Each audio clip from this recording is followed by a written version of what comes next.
When we were colonized, we tend to believe the foods coming in from outside is much better than our traditional food. And because of that mentality, a lot of our people feel like our traditional foods or vegetables or fruits and nuts are not as good for hotels and resorts.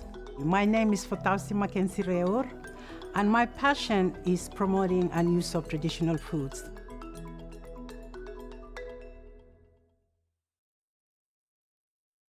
My aha moment came when I was studying in Australia. So that was a long time ago.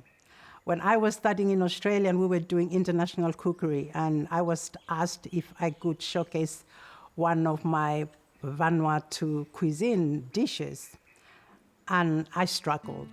That was the time when I was determined that, no, this is not good enough. It was too early for people to accept what I wanted to do.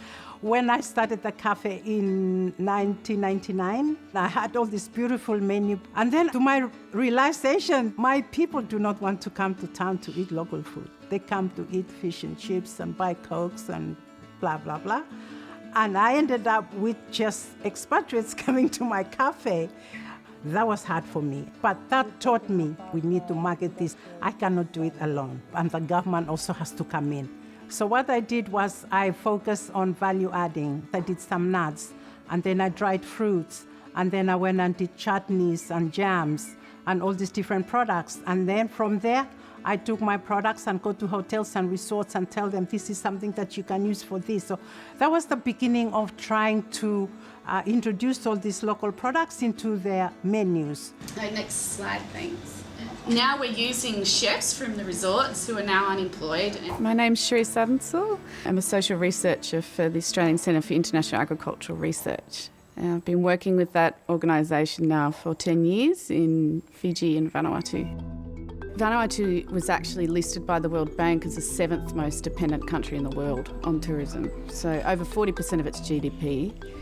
Very concentrated in areas though, it wasn't distributed throughout Vanuatu. And where those concentrated areas are is where we saw the most impact on culture, environment.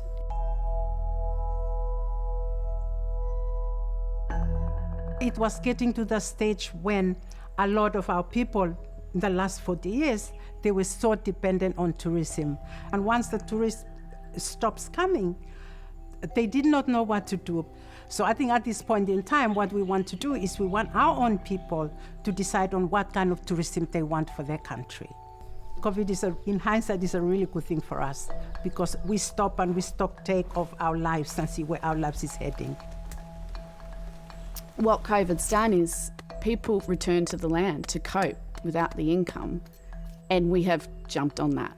And it's really given us that momentum to change this story. So we're developing what we call agritourism experiences.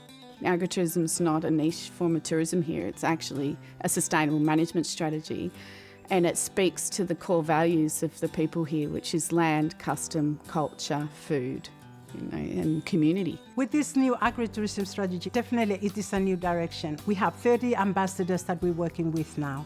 And what we wanted them to do is to go back to their businesses and to try to link it to agriculture, to their land, so that if agriculture can become their main source of income, when the borders are open, when they have visitors to their properties, to their farms, then that is the icing on the cake. But don't use it as your main income, because tourism is so volatile. When anything happens, you continue your life.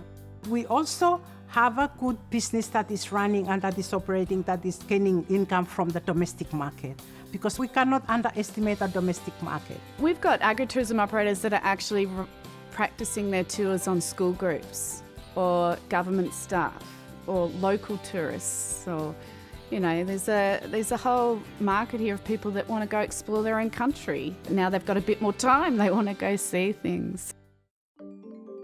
Yesterday, we had a demonstration on the use of the local produce. People think, wow, it's so tedious. You have to spend so much time cooking this. So we try to come up with some new innovative ways of preparing in your modern kitchen and using local foods.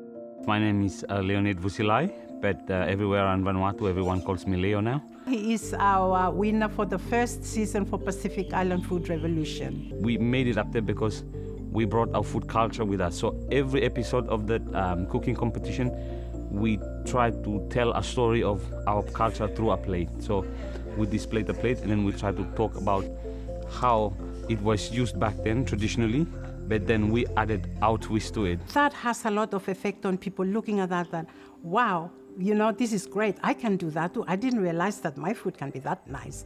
We are so proud of him and we're so happy to have him on board in promoting this revival of our foods. Every food that we grow in our garden has a meaning to it. We have our special dishes for different ceremony for the whole life cycle.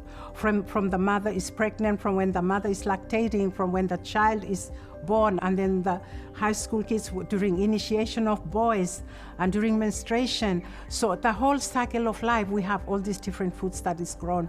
It is really diverse. It has so much story and tradition behind it. When the borders are open, we wanted international tourists to see Vanuatu as a traditional food, cuisine, and culture destination, that they will be able to come to Vanuatu to experience the natural, organic foods that we have, which is unique and authentic. And I think this is something that we've been missing out on the last 40 years. And this is my dream, and I know that it's going to work.